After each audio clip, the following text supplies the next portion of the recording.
everyone. This is Helen, as you guys know. So I am an expat living in Abu Dhabi. I'm originally from England or London.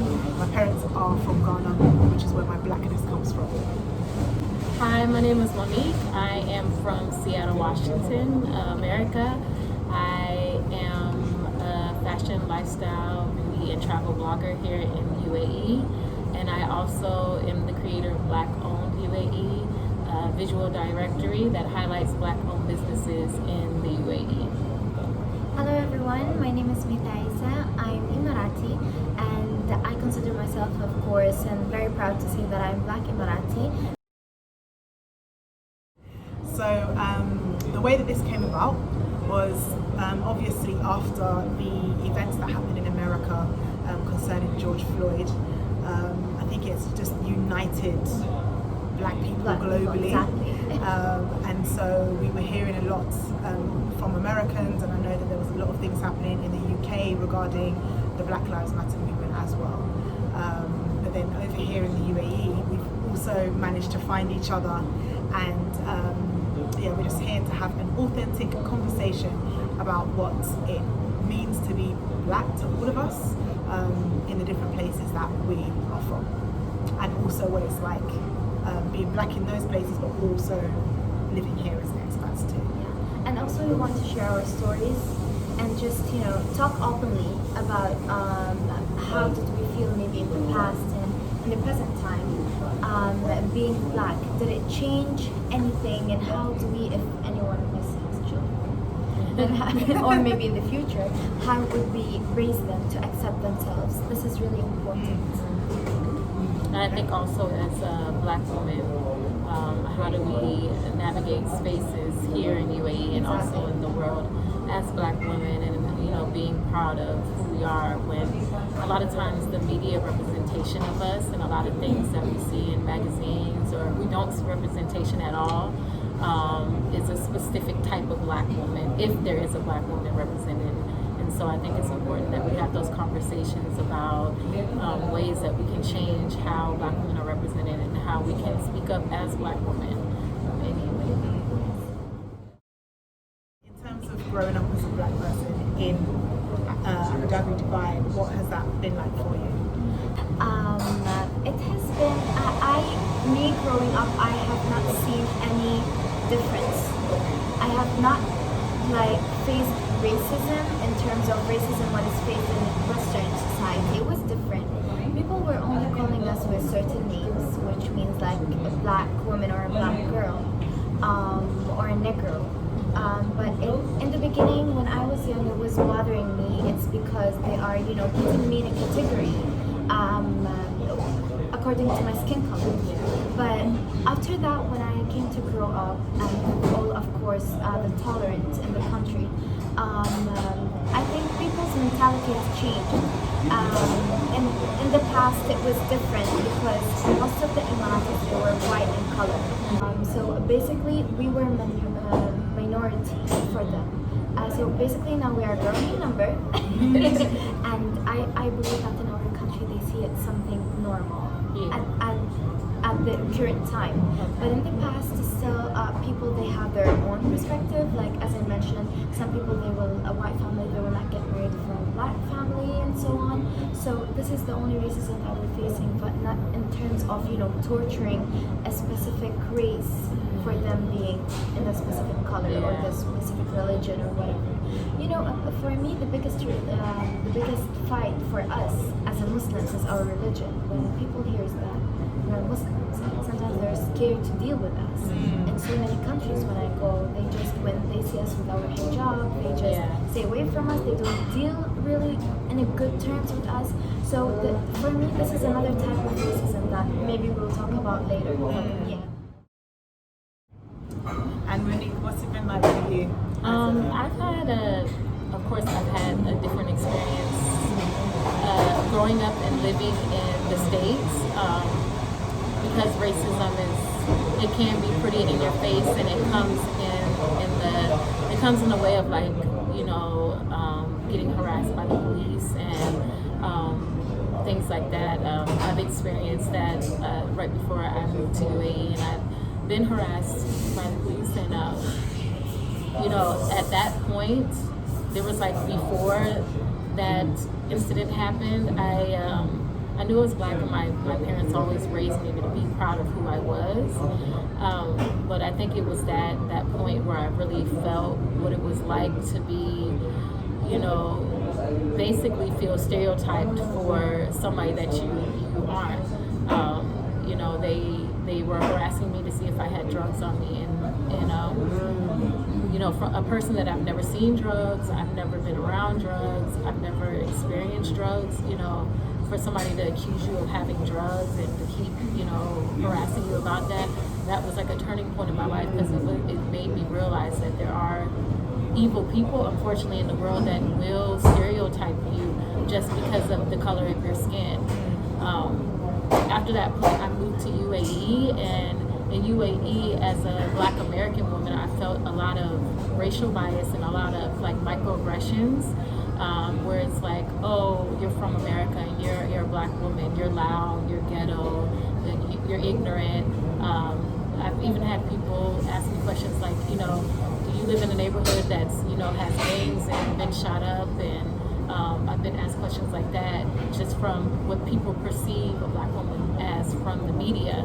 A lot of people get their perceptions of America from media, and unfortunately, in the past, we're starting to get a lot more representation with like movies like Black Panther, and we're having movies like that new Netflix movie with Issa Rae, and about love, and we're having a variety of movies versus just slave movies or versus just movies about gangs or drugs. And so now we're getting more representation, but from the past, and I think a lot of people have viewed movies and then assumed that everybody from the States that is Black has been in a gang or has drugs or never went to college, or their mama is a single mother, or their family is ignorant, they're the first ones to go to college, which isn't the case for a lot of us.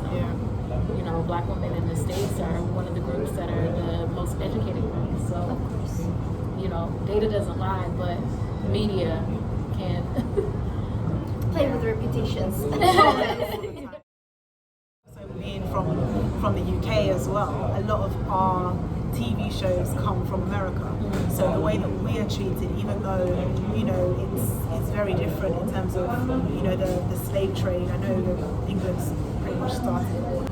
I think a lot of the African people that you will see in England have come from Africa, directly rather than through slave trade.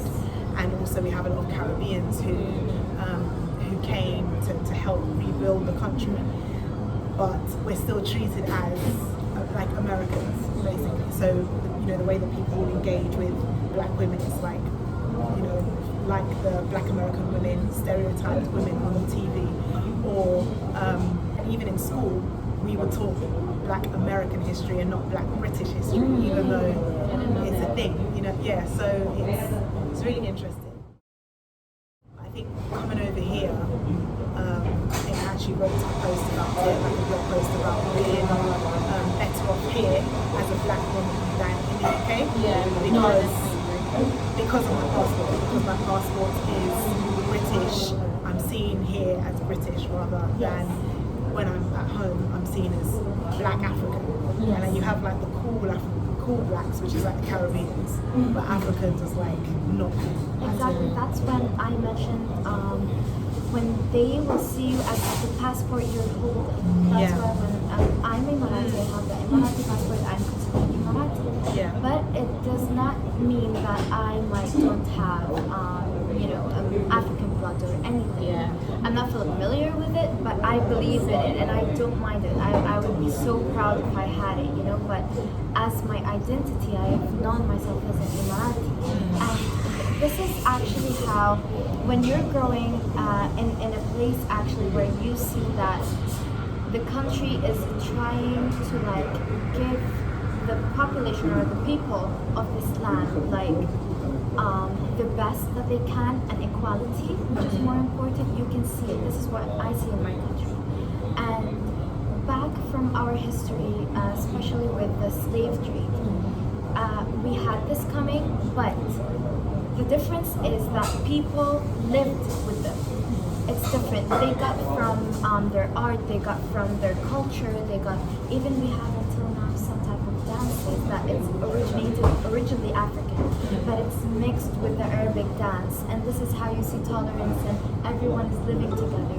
This is actually the culture that I have been growing in, but I would not judge the country for specific people who just tell you that no, you're black, you're not Emirati, or you're not that, because I think that they need like to read history, and they need to do a lot of things just to understand what is to be Emirati or no. You're not the one who judged that.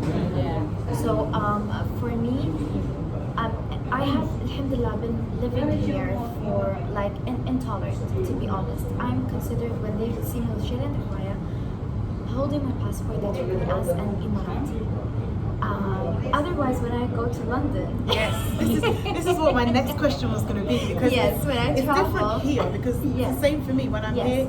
If I were to wear, sometimes I think I've worn like a headscarf, and I've been like more modest in my clothing, and people will greet me as though I'm from here. And so I get the kind of. And if you speak Arabic? I don't speak Arabic. Because even when they're like, oh, salam alaikum, I won't even respond. I don't know, like, oh, okay, she's not from here. Your salam alaikum is British, that's why. But what is it like when you step out of the UAE and you go to places like America, or you go to England, where they see you as black? Well, let me tell you something that we have here in our country, and unfortunately we don't have it in other countries, which is security and safety. You feel so safe here. Like, unfortunately, when we travel, we think that we are in the same position because we are used to treat that way.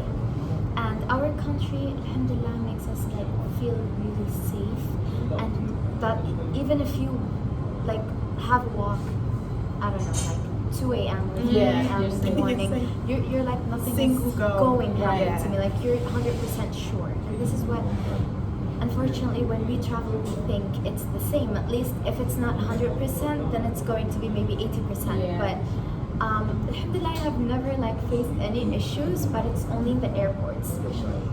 So when they see us black and Muslim and Arab, they start like, okay, now we need to ask her more questions, more security questions. Because I believe they have a specific standard when they see Arabs. White skin, the feature of the nose, the black hair, but they have never seen a black Arab. For them, it's suspicious or something like that. They're curious to know more, And I understand, but still, for the security, and we just go safe and everything, we complete the procedures. So for us, we just respond to all the questions. Normally, if we did not, then we will be taken to oh my god. Alhamdulillah, never happened to me. So I've been to London.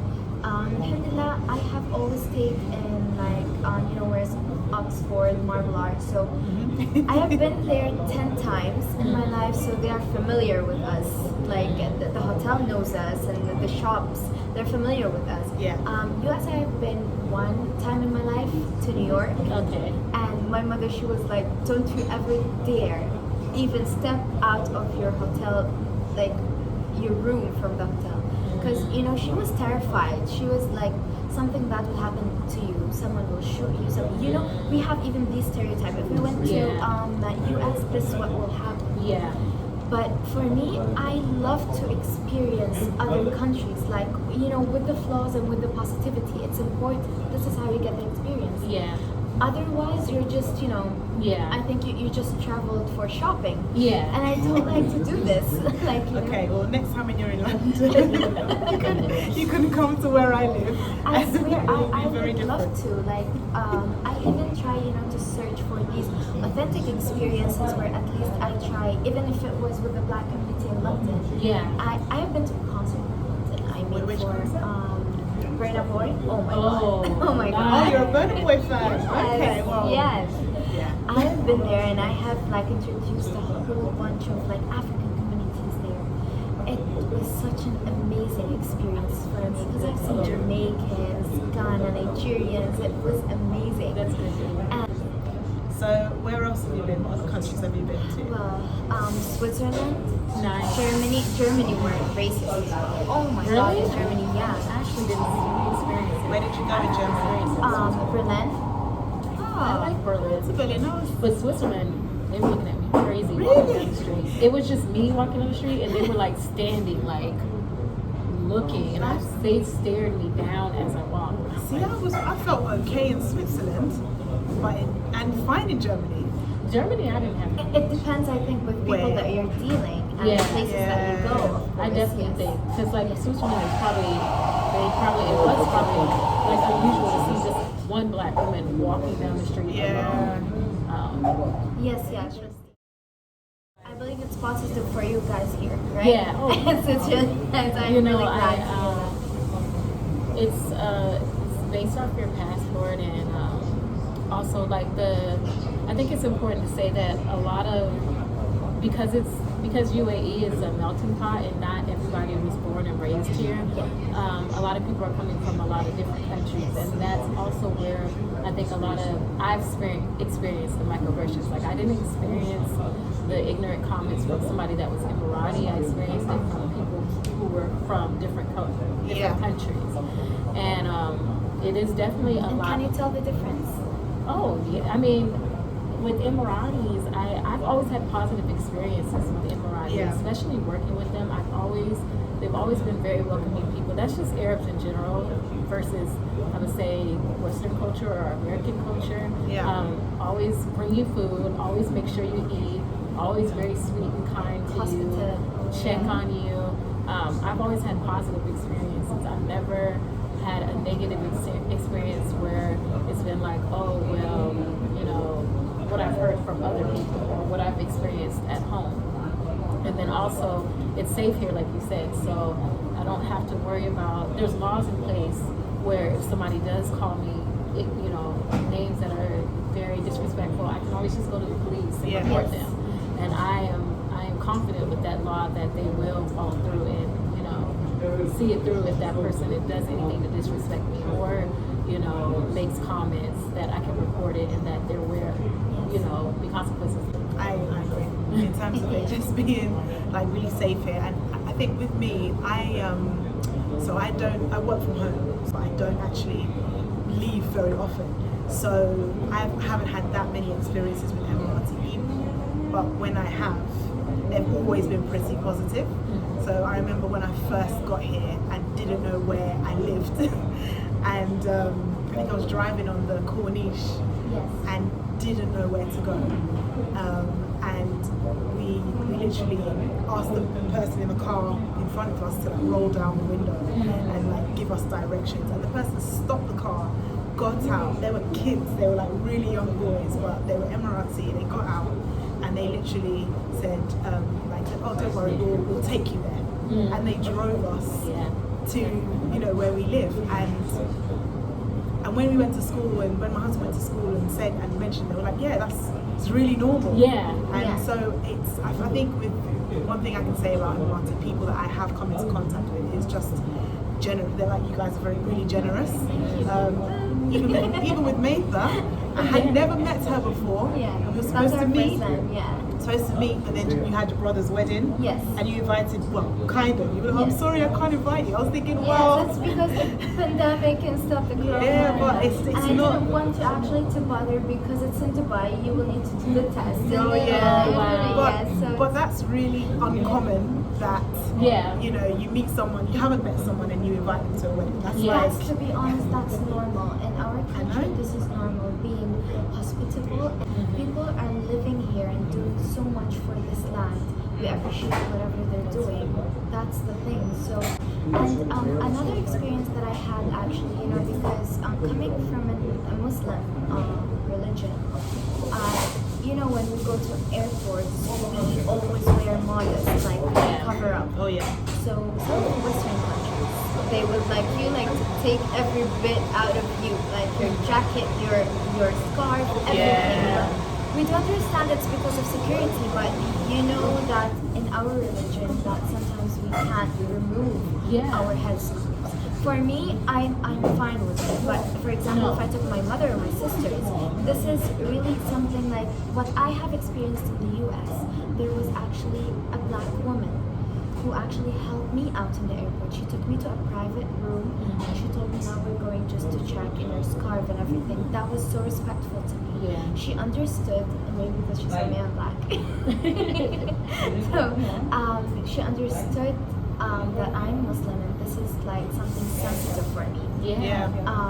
So she took me in a private room and she just checked me out. But in London, to be honest, oh my god, in Europe in general, I am always facing like, take off your jacket, take off your shoes, take off your scarf, and I'm gonna let you pass if your scarf is in your head. That that's creating a really sensitive and a very uncomfortable situation that we are putting in. Like, if you said no, I'm not removing my scarf, I'm Muslim. They will take it offensive, and that you're really like defensive and trying to attack them back. That's the problem. And I think again, they take advantage of their power. So this is interesting because I wanted to actually bring a girl that's African, but she wasn't able to make it, which I'm really sad about because it would have been really nice to hear that dynamic from, because we've got Western passports, and I think Western passports are just a bit more, there's a more privilege with that. So I think it would have been really interesting to have an African's perspective where, they're not coming from the West, they're coming from somewhere else. Exactly. And see how that differs. There is different parts of this world, they have different skin tone. And if people just understand this concept, they will realize that we were created like this for a reason. God created us with different colors, different face features, different bodies, different hair texture, everything is for a reason, to know each other. And that's why when I created my Emirati house experience, I wanted people to come and just to break all of the boundaries and all of the misconceptions that Western society or people, the visitors from all over the world, they have about Muslims, Arabic, Emirati, living in the Gulf community. A lot of words that I hear personally from the visitors, I'm like, why would they think that? Who gives them this idea? Like, you never remove your scarf and your abaya in front of your husband. He's my husband. What do you mean? Like, this is so crazy. Do you sleep with your abaya and chill? There's a lot of questions, I'm like, but my duty is to answer them and to give them the clear and the honest picture as much as they want or what they're curious about. Most of them are curious about Emirati women though, like the life of the woman, specifically that she comes from an Islamic Arab world. They think that we don't have our rights or anything, which is really wrong. It's wrong. We do have our rights, alhamdulillah, and when we are wearing a black shil and abaya, it's from the culture, of course, and we respect it and we like it, we accept it, because this is our identity as an Emirati. So there is no pressure on that, or no one is forcing us.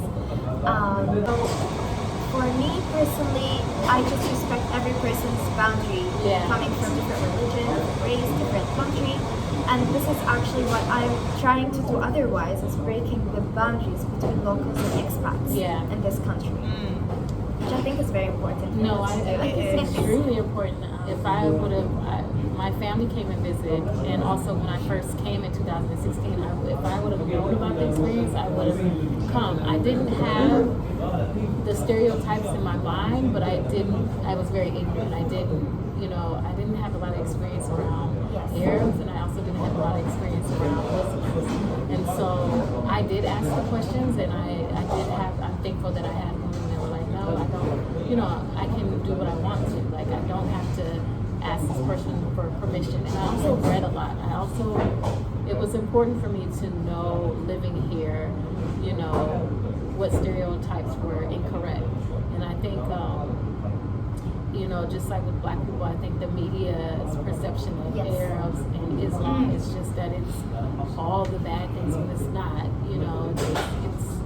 It's not all negative, and it's not all what the media show. The media is showing, yes. That it's all like violence and anger. It's not. I can say here, I've seen zero violence compared to what I've seen in other countries. Like the violence that is perceived to be in the Middle East, and I actually have family members that like. I have one family member that's like, oh, you're over there and this is going on and you need to be safe. And I'm like, you know, I can leave my door unlocked and be safe. You know, I'm not saying that I do these things to test, but I've felt safer here than I've ever felt in any European country or any Western country. You know, even in Africa, you know, it's safe here. I can confidently say it's safe here, and that what the media perceives for the Middle East is not. I think what I've learned as well is that, especially with like the George Floyd stuff, what a lot of people have learned is that the media lies so much, and they have created this world. They've created stereotypes, put people in boxes, and until you actually step out and think for yourself or experience different things, then you realise, oh, actually, I was brought up to think that way, and that's not true. And I think with me, I know I've had a lot of experience with Muslims because again, London is like a melting pot as well, and especially like. I think where I lived in London as well, like there were a lot of black people, so we grouped together, and some of them were Christian, some of them were Muslim. So I think we just kind of more together because of our colour, and then we're fine when it comes to religion. So, and then also when I was teaching, I had loads of Muslim kids just before coming out here. So I was exposed to the culture, but not Emirati culture. I knew about Muslim culture, but I didn't know about Emirati culture. Because it's different. It's different. Yeah. And I think what I would have loved more would have been to have an Emirati culture, because I've been here for 4 years and I probably can't tell you very much about it. So your experience, I'll definitely come. When are you open again? Hopefully I will be opening the end of the year. Oh, okay. I have a lot of booking for the end of the year in 2021. A lot of companies, they're booking the Emirati experience because it's authentic. And this is what we need, authentic, like businesses and authentic, like I think I'm the only black Emirati woman who's doing that. You know, there's not even any business like that. It's exclusive. So I wanted even to break the boundary that yes, we do have black Emiratis, and we can accomplish, we can open our businesses, and we're very successful. And we can do. I mean, we have our rights, and we can do whatever we want. Because for them, when these three names are gathered together, it's like a disaster for them. Black, Arab, and Muslim. We are a disaster, you know? For them, it's like, oh my God, it's the worst. I, of course, have a deep belief in my culture, in my country, that because we had, last year was the year of tolerance. So it was, they have covered this concept of color, religion, background, countries, and everything, ethnicity, and everything. So I believe that the society is already well known, and they have opened their eyes of the tolerance that we have here. And I'm glad, I wish just, you know, the world just to let people live. Live, just let them live. In the 4 years that I've been here, I've noticed even in the past I haven't really seen like the media here really address what's happening. They'll do an article and say this is going on in the States, but I've seen the National has really taken charge, and I've seen them write a lot of different articles about racism and about, you know, what needs to change or what we need to really talk about. And I've seen a lot of like Sudanese and Somali Arabs really speaking up and saying, well, this has happened to me and people called me this, and you know, I don't any longer want to be called that, and I don't you know, any longer want to make myself small. I want to be proud of who I am. And I see that these conversations are happening like ours, and I think that it's important that it does happen, and that, you know, the UAE is amazing, but people have felt colorism here, and I think it's important to say that, and to say that it won't be tolerated here. And I think that, like you said, the government has done a good job to say, well, if you felt this way or somebody said these words to you, report it to us. But I think that more and more people are coming out and being more confident and having more pride in knowing that they can speak up, and that there is the government that is going to be behind them. I've seen in the States that they're doing the Pull Up and Shut Up campaign. And I think that here I noticed, and I started to notice when everything was happening, that there's not a lot of representation here for beauty brands. Yes. Even if the beauty brand is, say, a Western company like Revlon or something that came from another country, they may have representation in the Western countries, but I've noticed here they don't have a diverse campaign here for the representation. Like, I don't see Black Arabs, I don't see Asians, I don't see, and so I think that it's going to be the call to action, or the next thing that needs to happen is that companies need to get on board with what's happening in 2020 and be more diverse, and actually have the representation in the Middle East. When you walk in the mall, you see the same type of ads and the same type of family out there, and the same type of woman, the same type of, man, and I think that needs to change. I think we need to see voluptuous women, we need to see disabled people, I think it's very important that now that is where the Middle East can move more towards, is having a variety, diversity. Even if you look at Vogue, they've given Halima and they've given Iman covers, but when you read the magazine consistently, you don't always see a variety of Arabs, and I think that's where the Middle East needs to come through with the companies and the media, so that the Western cultures are like, oh, there is Black Arabs, there is, I'm looking at Vogue Arabia and I see that, so. Yeah. I think I've noticed this year with Afro Hair UAE, so I have an online community where, I've seen that. Oh, you've seen it? Yeah. So, because when we've come here and finding a hair salon that caters to Afro hair, it was just such a struggle. They exist, but where are they? We don't know. Where can you get products? Yeah, where can you get products? I was always getting these questions, and a lot of us get it from home. Did you find it? I've got a whole directory. There's so many salons, there's so many shops that have products. They're here, and I think you'll be able to help me to get it out to the Emirati community as well. I only go to a few because they know for our hair. They don't clear it out. Yes. That's good for you guys where your hair is kind of, I suppose, a bit more loose. But for not for everyone. Not for everyone. Because I have children. My hair is looser than even mine. I have just relaxed. I relaxed it. No, I did not relax it. As in you straightened. Yes, I straightened. If you see, and again, representation, the kids that I teach in Al-Rahaba and Al-Falah have hair like us. Oh, yes.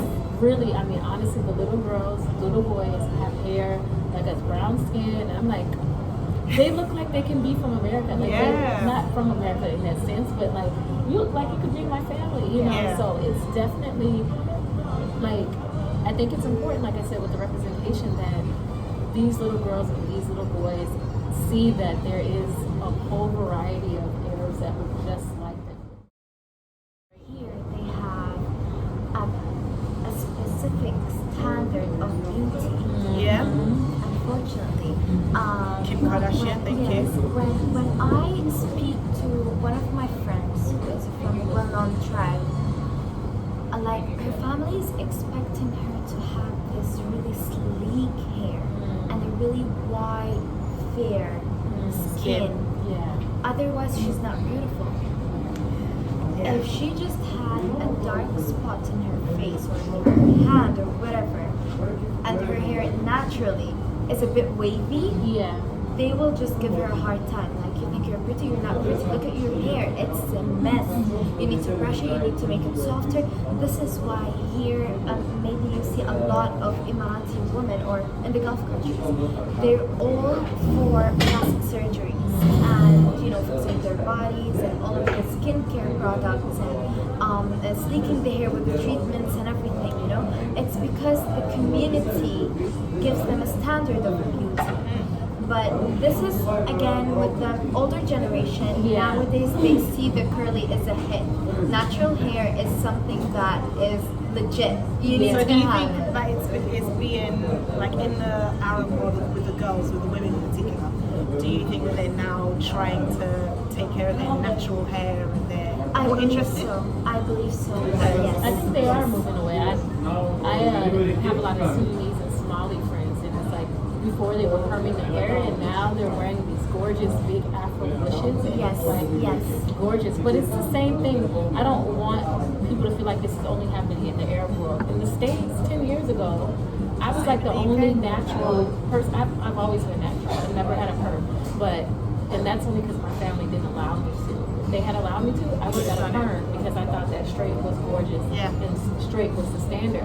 But in the States, we've just now, in the last 5 years, been all about natural hair. Yes. All about taking care. And To this be is fair, how in the 60s, when it came to Yeah. they had it then, and They they did. really came up with the Afro puffs, Right. not even just like, you know, braids and stuff. They would have Right. And proper how do you Afro. see, even here in our Arab culture, we believe that braids has played a huge role in like, you know, stretching and lengthening the woman's hair. Yeah. So we have been doing it, and I will not, I can't really know if it comes from the African culture or it exists here, because in the end that we were, you know, moving and immigrants and everything, so Yeah. obviously they have all, you know, gave some of the lifestyle and everything Yeah, that they have it's been true. with each other. So for us, putting a product which actually keep your hair moisture, and then you just braid it, have been there forever in my culture. Right. So, you know, this is not even a new concept for us, but when now again, as you said, from like from 5 years ago when it started, now more people are trying, you know, to take care of their natural hair. Yeah. And we have seen now a lot of, they don't actually understand the suffering that we're suffering from our hair. It's very sensitive. It's really hard to deal with sometimes. We need just, you know, to moisture and do styling for it, just, you know, not to tangle and stuff like that. But they sometimes just, there's a lot of fair skins, light skins, which has Afro hairs. And they have the same struggle. But when they see us as a dark skin with Afro hair, they judge us more than a light skin with Afro hair or with, you know, black hair. So for me, I'm like, she is black as well. You know, you're just stereotyping. Hello. Yeah. So, you know, and here, unfortunately, especially for Emirati ladies, it is really hard for us to go with the natural hair, because in terms of us wearing the shayla, it has to be in Slick back. It's supposed to be loose, isn't it? Yes. Yeah. So that's And it's why, probably unfortunately, we need to use the products. I think you guys need to learn how to do the African head. Oh my god, like the turbans and everything. Yeah. We know these, we know, but again, because this is more traditional Culturally, yeah. Yes. So it's versatile. So for us, when we go to work, we want to look formally. I mean, they don't mind this, like the turban and everything, or even if you have your hair out or anything, but you want to look professional, especially in our governmental entities. For Emiratis, they need to use or to wear the shira and abaya, and you need to be representative, you know. I'm really glad for Corona because, you know, I'm working from home and I'm sometimes I just wash it and relax it and do all of the styling. It's amazing. So yeah. But then this is the thing: if in the past Emirati people had more Afro hair, how did we get to the shayla being like loose? I'll tell you that. Shouldn't it have been something that where you can still be professional with Afro hair? So let me tell you. For example, my mother, let's say, because she's from the older generation, when they use, from the pictures, what I see, her hair was always brushed to the back. I believe, again, because there is a standard for beauty back then. If you're dark, you're considered not beautiful. If you're light, you're beautiful. If you have, like, we call this hair falafel. Oh wow! The curly hair. Yeah. So it's like the food falafel. Yes. Only the name, but not the concept of it, you know? So yes, falafel. Wow. So basically, if you have a curly hair, then it's not pretty. If you have straight hair, it's pretty. So this is where, and to be honest, I have all of my mother's picture. I've seen her hairs like wrapped in the back and she's putting the shayla like this. I haven't seen her opening her hair or anything because again there was a standard. But nowadays they are more outgoing and they're more, I think, having more confidence to like appear with curly hair and everything. But again, it's not for everywhere. And then when they go out, they were actually wearing their shayla again with their hair. They just wrap it in the back and then put the shayla and then the abaya, which is on the head. So they are all covered. Yeah. When you come to my experience, I'm gonna explain about the abaya and everything because you're going to see it in front of you. You will understand it more, hopefully. But now let's talk about the hair only. It's more like a uniform. Like the military, you know how you put the hat on, you and then wear a big afro and prop your head on. I'm African, and in Ghana, that straight hair is also something that people aspire to, because even though our hair is like the most afro of afros, you know, we've been relaxing for years, or we do the braids and stuff like that, but in terms of our hair in a professional setting. Yes. The thing is, we are tired from, like, you know, it's like, you know, appearing to people the way they want to see us. I don't want to do that. I want to appear the way I want, with my natural hair or without my natural hair. No one has the right to judge me, you know. That's the thing. I want to appear with makeup or without makeup. I don't know, with my pimples, without my pimples, you know. I want to appear that way, and you are not even have the right to judge. You know. I think that's It's an ideal world, isn't it? Yeah, but I think that's a message that we have to keep talking about, and that we have to. For me, because I went through that journey of conforming to the world and feeling like I always had to look made up, and I always had to have, I would wear wigs, so you would never, I had natural hair. I actually went through like the whole, like when we were talking about the decades, I was like the 60s where I was wearing my hair curly up until my 20s. Then I got to about my mid-20s and I felt like I always needed straight hair. I always needed like hair down my back. So I tore up my natural hair wearing wigs constantly. And then just almost a year ago, I completely cut off my hair. And I was like, you know what? I'm cutting it off and this is what you're gonna get. And also with like my beauty standards, I felt like I had to be a certain way. And I couldn't have like rolls, and I couldn't, you know, like One of those rolls. Yeah, and now I'm like, this is how my body is. I love it.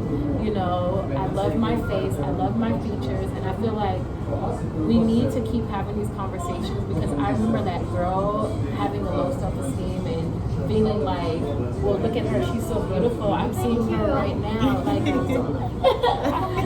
like I have to look, you know, she's gorgeous, so I need to be gorgeous all the time. When in reality, like you said, you're like, look, today I want to go out and I don't want to wear makeup. Exactly. Or I want to wear makeup. There's nothing That's wrong. my decision. Yeah, there's nothing wrong with wearing wigs. I don't want to say there's nothing wrong. There's anything wrong with not being natural. It's that conscious decision to be your true self. Yes. And to be who you want to be. Not because of the media standards or because of the world standards, but because this is Monique's standard. I think that's actually a really good place to end this. Yes. So just before we go, we'll start with you, Maitha, but if you can just tell us where we can find you. So what are all of your social media handles and all that? Yes. So my Instagram account is visit Emirati House. You're gonna find me there. You can put it. Of course. Yes. And then if you just try it in Google Emirati House Experience, I'll appear everywhere. Nice. Magazines, numbers, emails, everything. But on Instagram, mostly I'm active.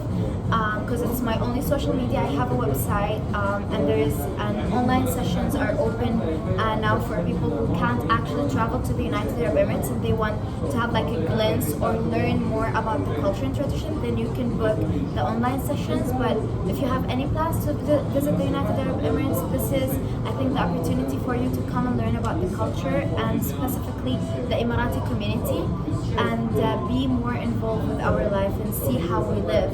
And you know, ask any questions you want, because my experience is where I want you to feel really comfortable asking and really like comfortable being in like a house. I want you to feel like you are in your home in the United Arab Emirates.